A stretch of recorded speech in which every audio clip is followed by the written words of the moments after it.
Do we have any audience participation this evening? There is none. All right, moving on. We're going to do a brief ICS overview. I believe there is no brief ICS overview, just do your homework. I'm sorry. Oh. Since I'm up for the next 15 minutes anyway, let's come up Okay. on your show tonight. So there's no slideshow tonight. Just a reminder to do all your homework. Mr. Fury is done. He said make sure you send me an email. And it's relative. I'm going to jump over to the next item on the city school full exercise. We do have one scheduled for October 5th. That's between the police and fire departments, and we met with the schools. It's a full scale, and we're having it designed and evaluated by an outside firm. The city has signed our document. It's $13,000 for that. Half of that's going to come out of our training budget for the fire department. We already have that budgeted. The other half the school district is going to pay for it. So we had to do some rewriting on contract because Kathy wanted, the city schools to be on their contract, not just the city. So we already had one meeting last Friday via Zoom, and we're going over the core capabilities that we're looking for. FEMA has 32, we need 4. So one of them is going to be Rescue Task Force, which is the joint operations for active shooter incident within any building. We're going to partner with the schools. Their requests, and the timing is right. The timing is always right to do that kind of training. And then one another core capability will be mass notification through the schools and the city. So we'll be testing out our system here, and the schools will be testing out their Blackboard Connect. And then reunification feature that the school wants to test. They have some other entities involved, a lot of moving parts. So they take a lot of planning going leading up to October 5th. One of the core capabilities I do not want to test this time around is the EOC, because we're not ready. So we know we're not ready. I'm in the middle of looking, in fact, spent most of the day looking over documents for our EOC, Emergency Operations Plan, that we talked about a couple months ago here in front of council. So there's still some work and updates to do on that. But there will be some roles for the department heads that day. Now that kind of event is not like a weather event where it can go on like a tornado for 3, 4, 5 days with all the stuff. Active shooters are usually over really quickly. By the end of the day, they're over. So there really would be an opportunity to go full-fledged ELC, because we're not going in additional work periods. That's when you usually do that if you're reading through the ICS, those additional 12 and 24-hour work periods. But there'll be room set up in council chambers. It'd be a DOC, it'd be a Deputy Operating Center, and that's where we're going to run all the sim cell out of. So the evaluators will be in this room, they'll be at the site, and there'll be evaluators just going through those core capabilities, those 4 that we come up with. So Kathy and I have another meeting scheduled on the 20th, and we've added Fire Medic Joe Sugar to that mix, because he is the liaison. He works with Metro SWAT, he's their lead medic. He does all the training for Rescue Task Force. So he's the fire department and police department individually training up on those disciplines that they work on. So we'll be prepared for our part of it. So I'm excited about it. We know we're good at it, but it's nice to have an outside company come out and evaluate us. And I worked with this company last year in Palm Beach that I evaluated an exercise, and they do good work. They're well known. The name of the company is Armada. You can look them up. And so I'm looking forward to that. Chief, is that the 5th is a Wednesday? It is a Wednesday. Is it? It's the week before the open house. Is it a They call it a day-to-day. So Gotcha. the So teachers have to be there, students are not. Gotcha. So Joe is also working with UH to bring in, they have professional actors at UH's cost. That way we're not training students up to be victims. That we triage, they have to be professionally moulage, professional makeup, and they've been before, they're very good at what they do. We'll have aeromedical, they're all 9 yards. We're going to be going through a real-time mutual aid partner, so we're giving everybody advance notice so they can free up that day, save the date, if you will. So a lot of moving parts. We've got another meeting next Wednesday, like I said, and we'll start to expand that training as we go. So we're looking forward to that, looking forward to the test, and looking even more forward to the evaluation of how we're doing. But sure, back to the ICS, we're not ready yet to do the ICS as we are department head wise. We can bring everybody together. We just got to update some of the contacts. As far as the methods, they haven't changed. Just maybe the font's got to be changed a little bit from when it was written, but we're working through that. So next up, weather warning sirens. Any questions on what I just covered? No. Chief, how long, during that day on the 5th, how long do you anticipate that the entire event will? 3 to 4 hours. Okay. From start to finish. Okay. Because they want to test the reunification, not just by, we don't want to speed it up like they Sure. will. We want it in real time. We won't have med units responding usually from their departments. We'll have them staged at our fire station, but time is when they would actually get here. So Okay. if it's Macedonia, we'd wait 12 minutes To get them there. to Okay. get them out of the Yeah. door and get across the street. So, and then reunification, she wants to run at real time. You know, Okay. how quick you get the buses, how quick you can get the kids to where they're going. I don't want to go into too much because that's part of their operational plan, but they do have one, and it sounds really, really stalwart. Okay. Good. Thank you. Last day's committee meeting, we talked about the sirens. Well, we had another siren test in June, and we have 9 sites, and out of the 9, 4 of them worked. That's it, just 4. There's some operational issues, some that we know about, some that we're trying to figure out. We have to have them looked at by E&C or our city electrician, but they're also waiting on parts. There's a supply chain issue with some of these antiquated old parts. There's a lot of moving pieces to these sirens. They make noise, they rotate, there's motors, there's battery. So things that they've been up over 25 years. I wasn't part of the design when we brought it together, but I've been charged with making sure it's maintained, and we're doing everything we can to keep up with it. The good news is we rely very little on them. We have a great notification system within the city, but everybody's cell phone, you get push messages from National Weather Service already. If you have an Alexa, it tells you if there's a warning. So we have all this technology, it's bringing all those pieces together. So I reached out to Hudson, who just put their system in a couple of years ago, and they got me in contact with ATI Systems, which is in Boston. So this was Friday. I literally got this 15 minutes ago through my email. And what it would entail is there's 2 options that's all we look at. We have 9 sites right now, and that was based on a study 25 years ago. So I think the city, the township, and the Monterey are totally different. There's more buildings. We have parkland up Liberty. So if you would ask me last year, I would say just take them all out, just go with technology. But started thinking, when you go to Liberty Ledges or in the baseball fields, if you take a walk down those parks, you have no cell coverage when you go into the parks.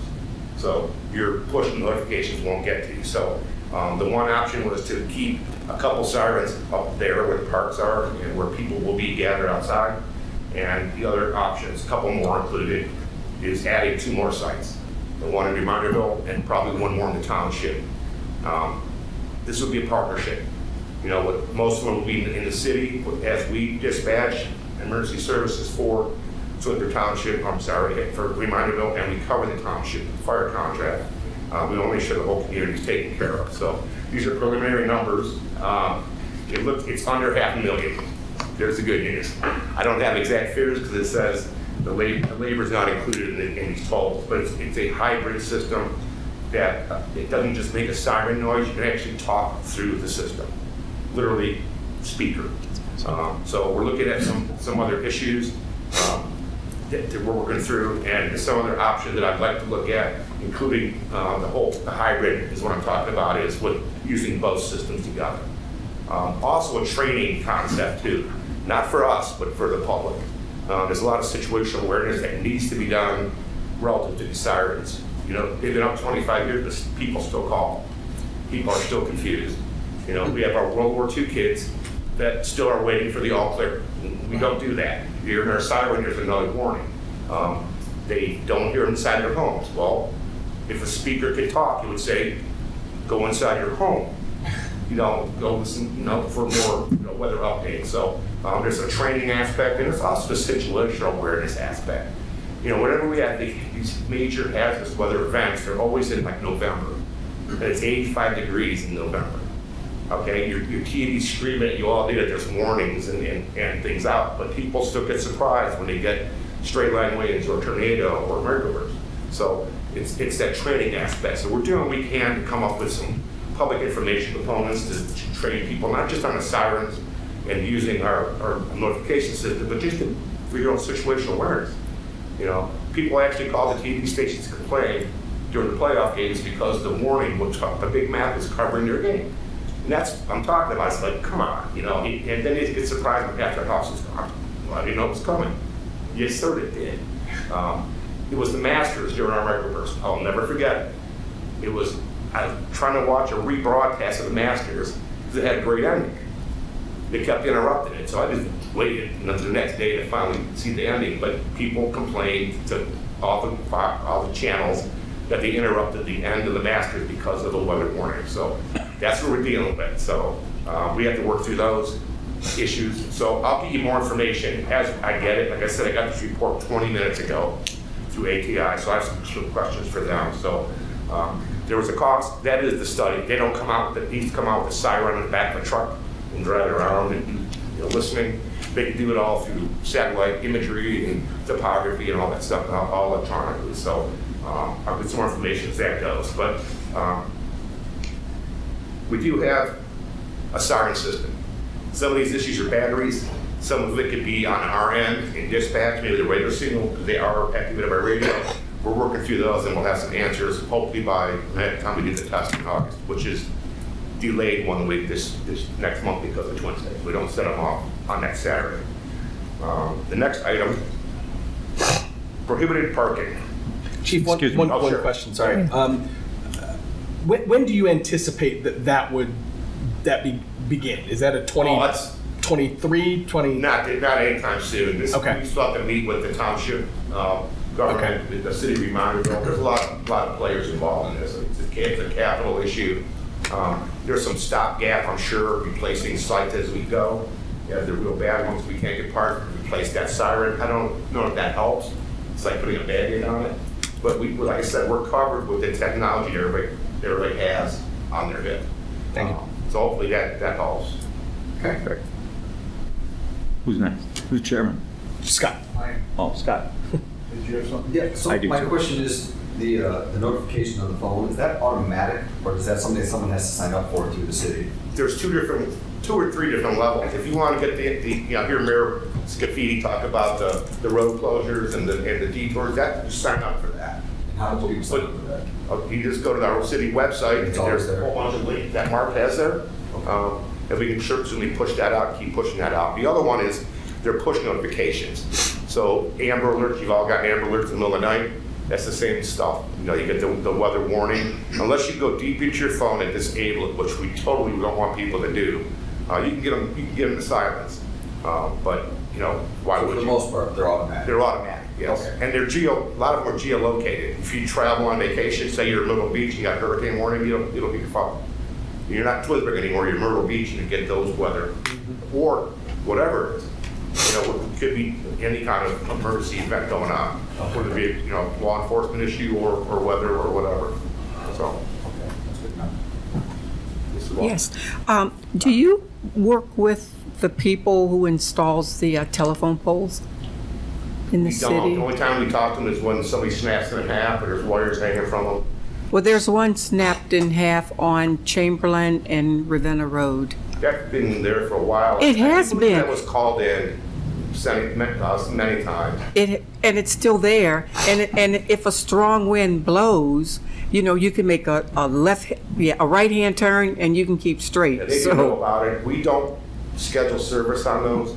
Okay. You know, maybe schedule public works. Maybe they have a better route into them or a big pipeline. Okay. But the only time what I was referring to is if we're at the scene and there's wires hanging and it's actively arcing and sparking or it's on fire. Okay. We'll call the pole. There's a pole number on the pole. There's a metal plate. You know, if you want to stop and lift, you can call them and go, "What's up with pole number, whatever." I don't want to get hit. They It's a drive weird like thing, crazy. by the curve, right? By the curve there. Yeah, Yes. you know that curve. Yeah, better get out the way. Mayor, did you have something like that? I do. Yes. Chief, didn't you want to find out or get a feel for what council felt about going from the warnings, the current signals to the, I do. I need do you, I everybody- mean, did you get the answer that you needed? Because we talked about that the other I didn't day. give them enough information there, Mayor, to, they're always free to, if you have questions, like I said, personally, I would have yanked these things out. There's communities close by us that took all their sirens out. They're going with all technology.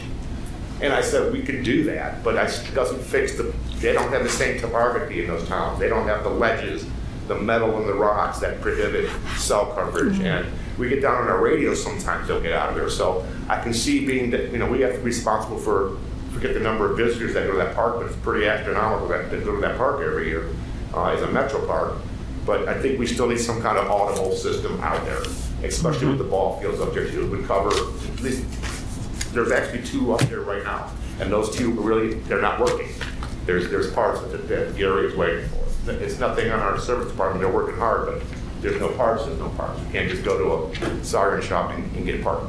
So, Sirens are Doesn't us. sound like Yeah. something that our council would be interested in. I think, I was interested in it. I thought it was a good idea. But we did talk about those dead areas and that he could, keep the current system up there because you need to. Yeah.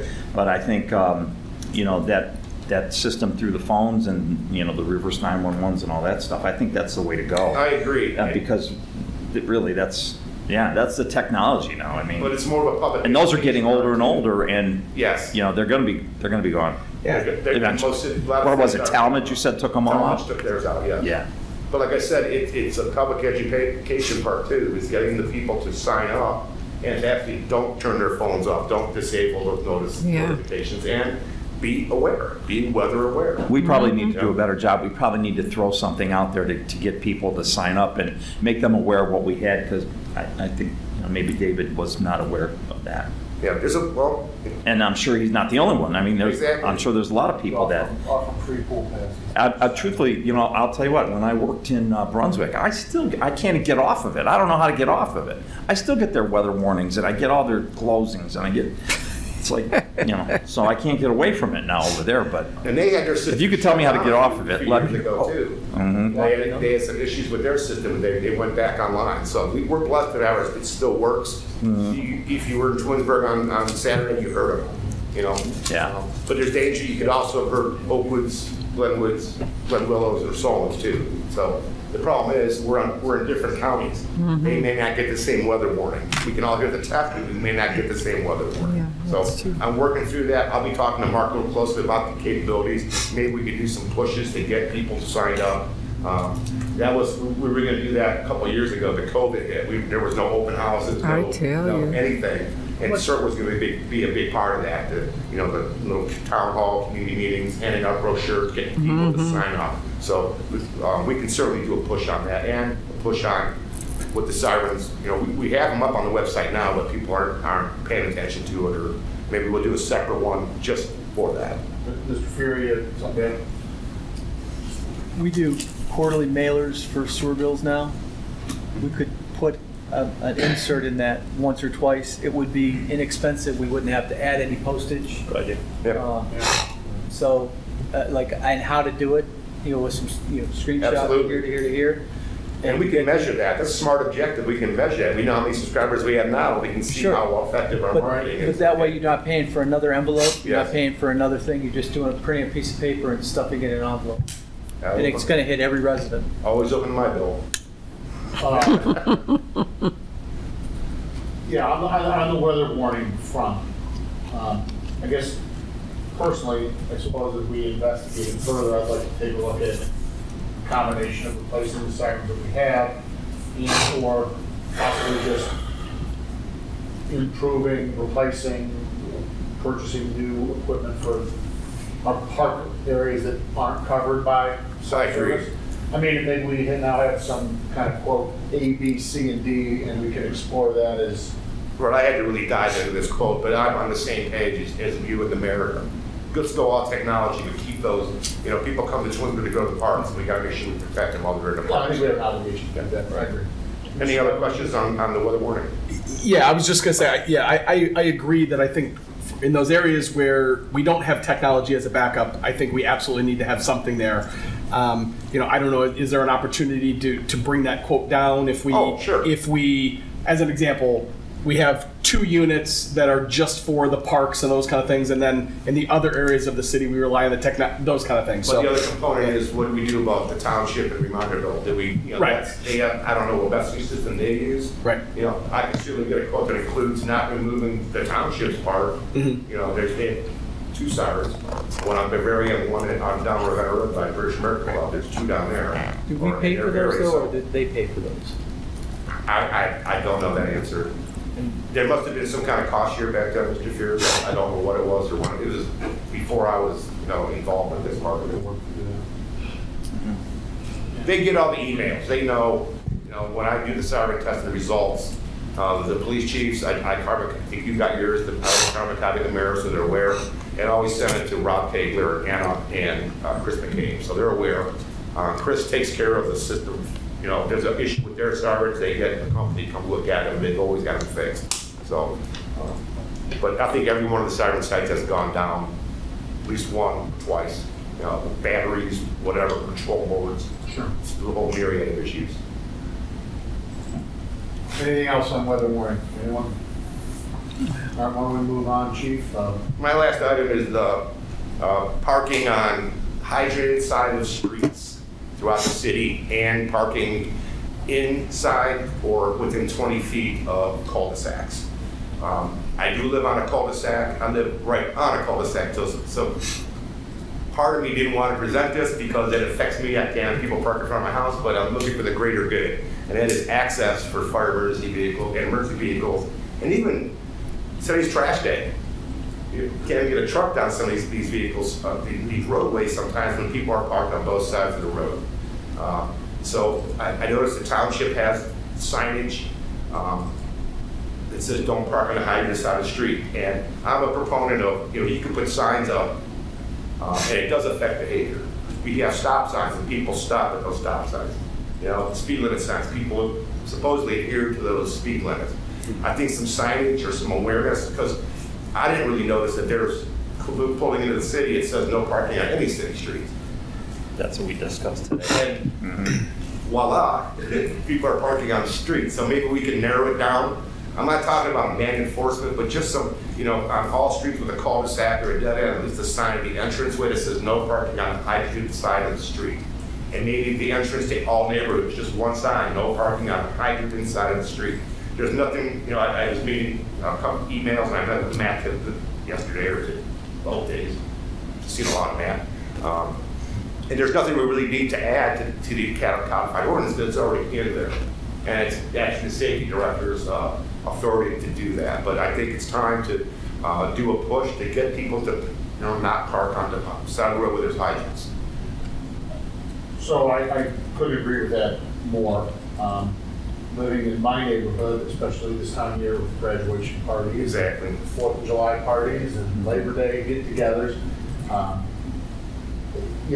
We'll see parking on both sides of the street. You can barely get a full-size SUV through there, let alone a truck. So true. I'm not opposed at all to that. I do know that our ordinance currently reads there is no parking.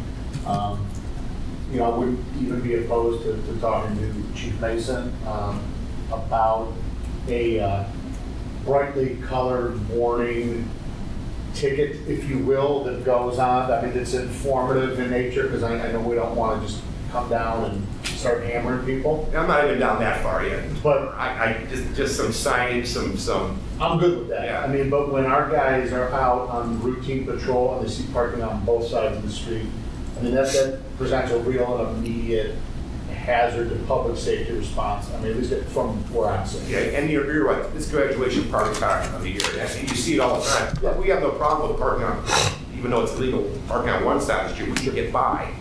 We can still set up a ladder truck, maybe. But if we have to set up a ladder truck, and we do use ladder trucks in residential areas, we can't put those outriggers out all the way. The ones that hold the window, stabilize the ladder truck.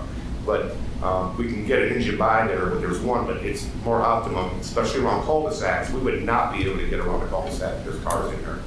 It's trash day. I watched our trash guy. He's always mad when we did the house across the street, and all the contractor vans were there parked in the he had to back up.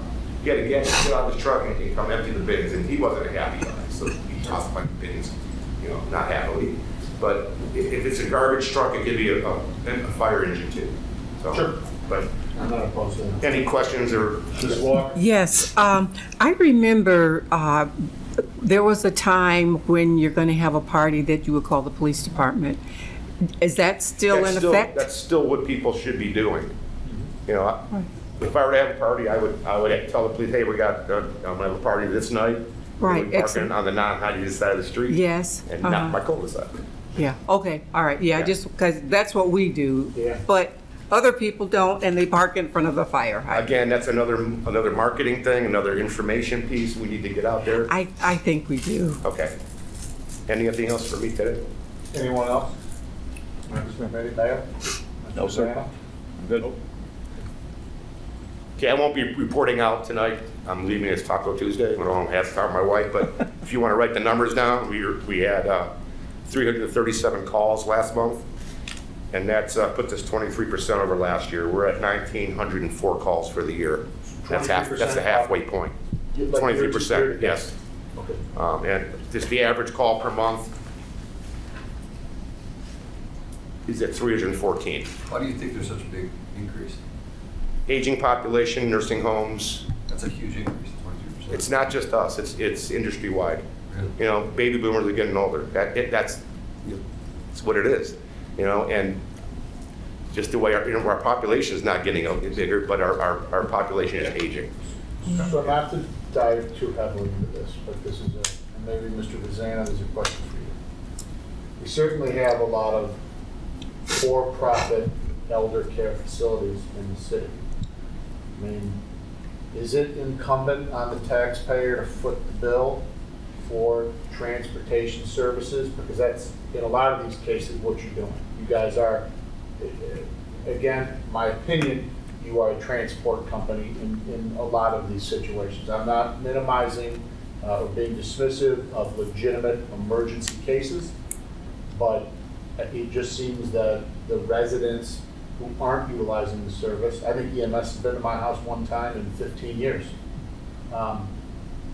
You know, can you shed some We light on that? do ambulance billing. Those patients that we take on nursing homes do get bills. Medicare, in fact, is the one that controls how much we charge. They're the ones that set the rate. So we pursue collection actions in those? I'm not cases? sure, I'm Because I not know that a lot far, of times it's I'm not far up the chain on that. I don't know if we do soft or hard billing. Okay. So we do collection? Yeah, I Okay. believe- What's the ballpark price? I'm just curious.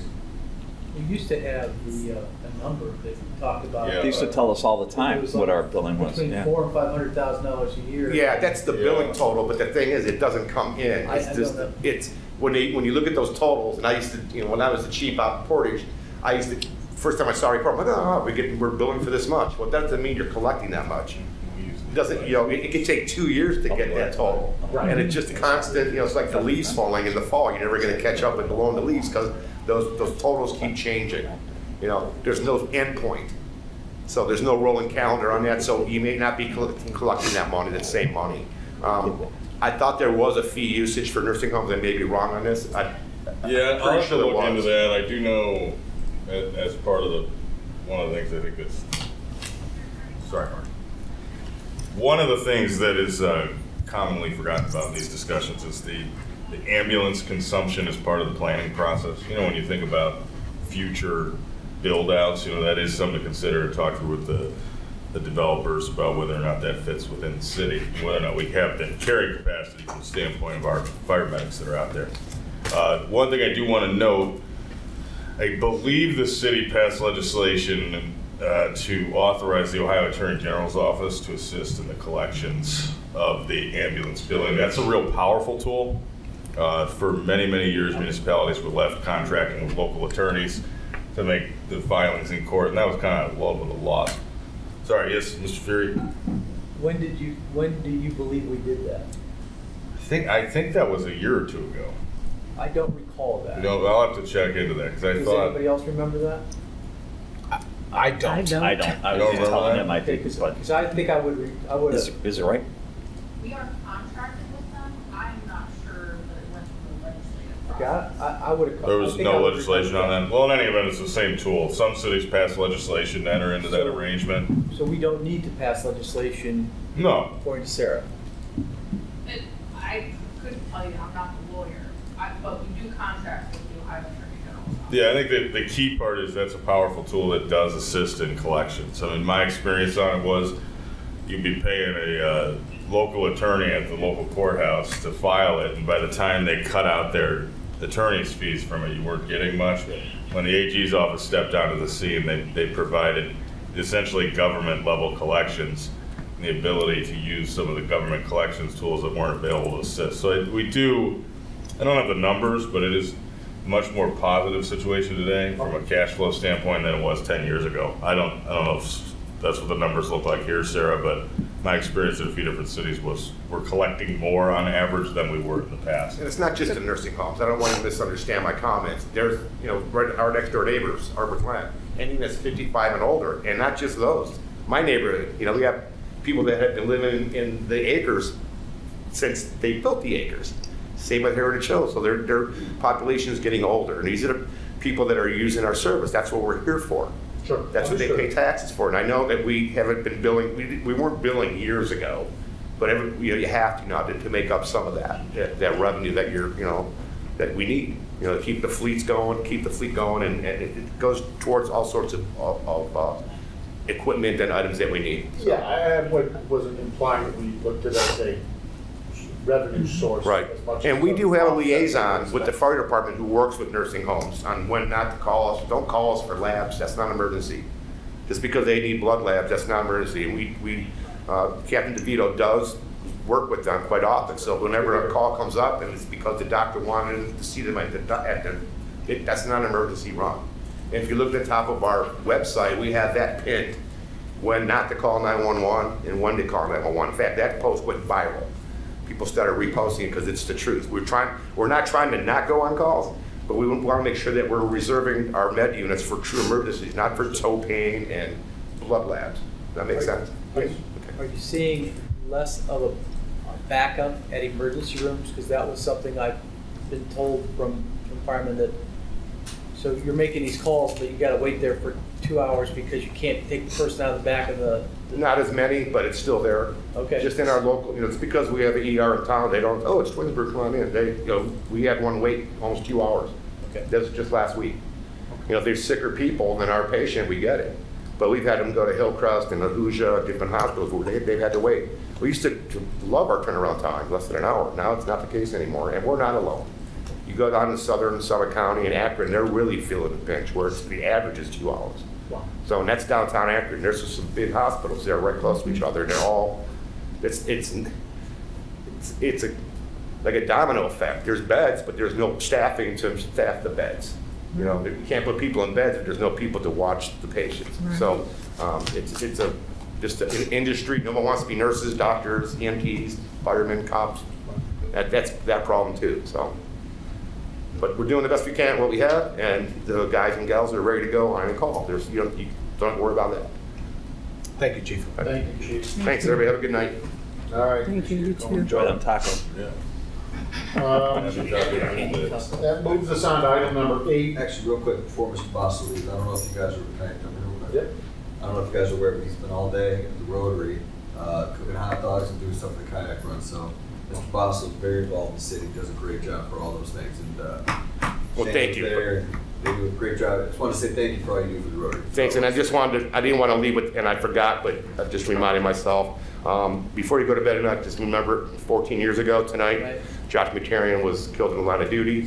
I will be up at the site at 2 a.m. I set an alarm clock. I was invited up, and I was really honored that they asked me to go up there. So just give a thought to Thea and Holly and Josh and all the other men and women who lost their life in the line of duty. So thank you. Thanks, Chief. Okay, thank you. You go up to the fire hydrant that you put together? At the fire hydrant? Yeah. Thank you. A lot of them haven't seen it yet. So everybody have a good night.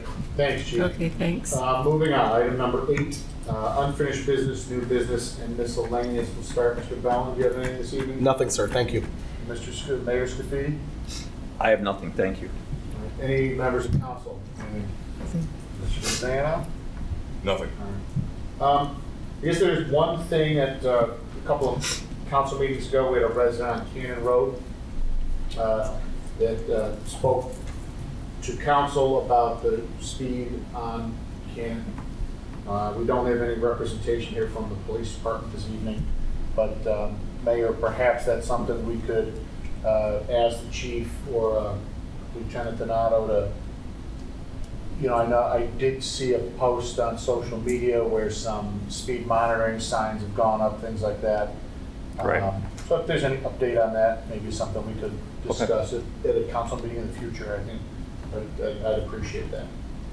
So if we don't have anything else, we'll move on to excusing absent members. All the members of the committee are here this evening. Our next meeting date is to be determined. And with that, it is 6:36 p.m. I would adjourn the safety committee meeting if there are no objections. I just want to say I apologize for being late.